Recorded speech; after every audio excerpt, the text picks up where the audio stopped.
Sir, can I get your name and your position? Mm. Sir, ako po si Alfred Parungaw from Livestock Research Division ng DOST Picard. Tell us about what is DOST Picard. Yes, sir. Kami po ay line agency ng DOST. We are Philippine Council for Agriculture, Aquatic and Natural Resources Research and Development. Kami po ang nangangasiwa ng mga programa, projects at nag-monitor at nagmamanage sa mga researches related to AANR sector. So far ba, ano na mga naging benefits sa mga farmers natin ng DOST Picard? Sir, particularly sa amin, we are Livestock Research Division. Ang amin pong mga programa ay nakatuon sa mga pangailangan ng ating mga farmers. Kung saan, yun nga po, kami ay pumapartner sa ating mga research institutions, academies, upang makapag-conduct ng mga research na naaayon sa pangangailangan po. Sa history ng Picard, ano yung mga key developments na na-contribute nyo sa industry? Sir, one of our programs na malakas yung impact ay development of native animals. Could you tell us more kung ano ibig sabihin nun? Meron tayong may programa tayo ng breed development sa native pigs, native chicken, and native ducks. So, sa ngayon, ang programang yon naglalayo na makadevelop tayo ng ating local genetic resources. Ano ibig sabihin ng local genetic resource? Sariling atin, sir. So, Di ba native na sila? Yes, sir.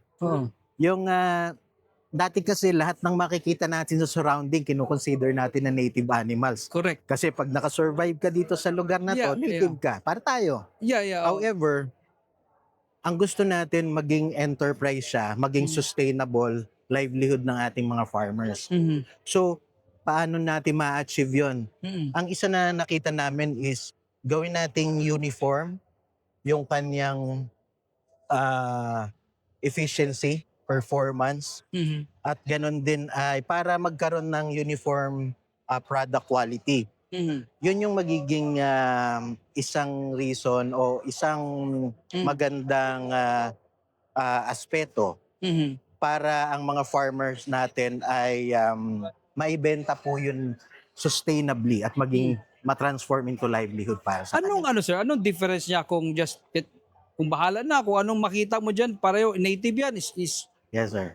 Sir, I'll give you a very concrete example. okay. Sa itik. Okay. So right now, we have itik Pinas. If you are familiar with our traditional pateros, Yes. dati po inaalagaan lang natin to sa mga areas na may tubig. Correct. Pinapakain natin to ng kung ano-ano lang, leftovers. Ang laki ng range ang laki ng variation ng kanyang pangitlog. From let's say 40% to 70%. Ngayon po, ang hirap i-consider sa negosyo na ganun kalaki yung range. Through science intervention, selection and breeding, nakadevelop tayo ng sinasabi natin ngayon. Trade name natin is Itik Pinas. Yung Itik Pinas kasi, sir, pina-improve natin yung performance, ginawa natin consistent yung kanyang production and product quality. Kasi bakit natin siya ginawa? Ang sinasabi ng mga farmers natin, hindi na namin pwedeng pagalain lang yan, pakainin sa mga swamp. Correct. Kailangan may feeds na tayo, which napakamahal. Ano po? Correct. So the intervention, para makorek natin or ma-address natin yung mahal na feeds, patasin natin yung performance. And that is our Itik Pinas is doing right now. So ngayon, nakaya na nating mag-produce ng 73% eggs or equivalent to 266 eggs per duck per year. Is this parang you're saying ba, di ba normally pag mga manok or itik, di ba pinapakain lang yan ng something para mangitlog? Yes, sir. Basically, pag mga layer type, kahit manok, iitlog yan eh. Pero, sir, sa science, para bago mangitlog ang isang poultry species, Mm. kailangan niya munang i-maintain yung Mm. kanyang sarili. Okay. Mabusog ka muna, ma-suffice mo muna yung gutom mo. Yung Okay. susunod na level, pag kinuha mo yung mas marami ka mang nutrients, Mm. doon ka lang magpe-perform ng iyong function ng pangingitlog. Mhm. Pwede ka mabuhay, pero pag kumain ka ng mas nutritious ay mas okay. Ang ginagawa po natin ngayon ay dinevelop natin yung animals which is Itik Pinas through selection and breeding.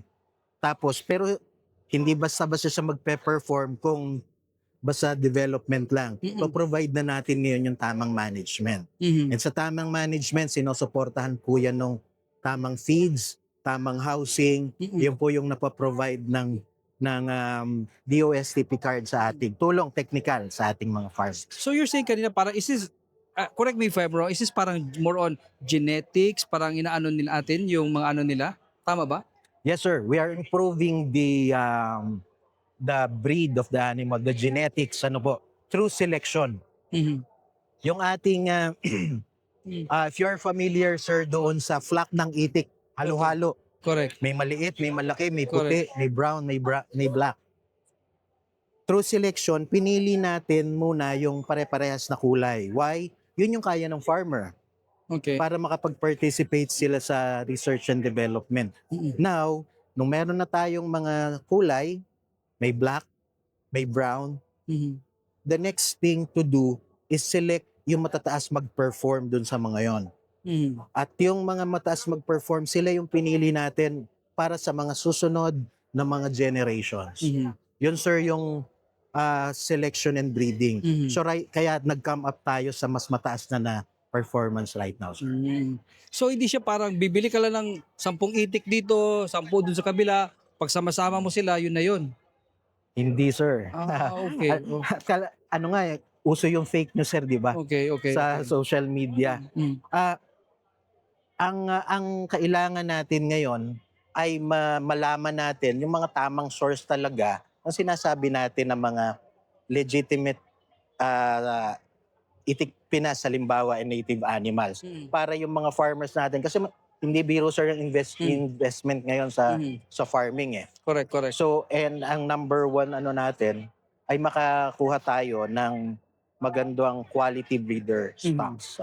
Okay, sir, we have farmers watching. Paano sila maka-avail nitong mga technology? How do they get hold of it? Yes, sir. Sir, ang kagandahan ngayon, hindi na lang nananatili sa mga academe at research institution mga na-develop na technology. For example, yung ating Itik Pinas, meron na tayong legitimate supplier, commercial. So, at the moment, meron tayong sa Region 3, sa Nueva Ecija. We have commercial farms doon who is capable of supplying 10,000 and more stocks in any given time. In a time pag in-order nyo po siya. Meron tayo sa Davao, sa Candelaria, Quezon, and I think sa Agusan. Mhm. So right now meron tayong 4 na nasa aming radar. Mhm. Ibig sabihin, monitor namin yung breeding system po nila. Mhm. Likewise, sa native chicken, meron na rin po tayong commercial suppliers sa Region 6 and Region 9. Particularly Darag Native Chicken and Sampen Native Chicken. So, singit ko lang, sir. When you say native chicken, di ba when you say native chicken, ito yung sa mga nakikita mo lang na technically sa mga backyard. Ano definition ba ng native chicken? Ibig sabihin, meron pang native sa native chicken? Yes, sir. Kagaya po nung binanggit ko kanina. Kasi yung ating definition ng native chicken or the whole native animals, pag siya ay nag-exist na sa lugar, nagtatribe, kaya na niya mag-adapt, within 10 years, ay considered native siya doon. Ano po? That is AFO definition. Pero yung sa ating gustong gawin ay i-improve natin yung version niya in terms of efficiency and in terms of performance and product quality. I see. So, sir, tell us about right now with under Secretary Solidum and the President, kamusta naman ang DOST Picard? What are the mga changes, mga developments ng DOST Picard? under Secretary Solido and the President? Sir, ang kagandahan po ng mga ginagawa po namin sa DOST Picard, we are always parang establish yung mga programa. Mhm. Hindi naman siya nababago, but we keep on parang improving the targets Mhm. every year, every cycle. Pero as we observe, yung amin pong programa as intact ever since. Kaya, and I think ang atin pong Pangulo and Secretary ay sumusuporta po sa mga ganitong programa po natin. Okay. Sir, final message to all our viewers. Sa makakapanood po ng inyong programa, ini-invite po namin kayo sa activity ito ng AgriLink 18 hanggang bukas. So kami po ay, ang DOST Picard po ay naki-join sa activity ito because at the moment meron na rin po kaming mga technologies na commercially available na po sa ating mga private partners. Kaya po inaanyayahan namin kayo na sa mga interested sa mga farming, especially on native animals, you can ask Picard to assist you in sourcing of legitimate suppliers of our native animals.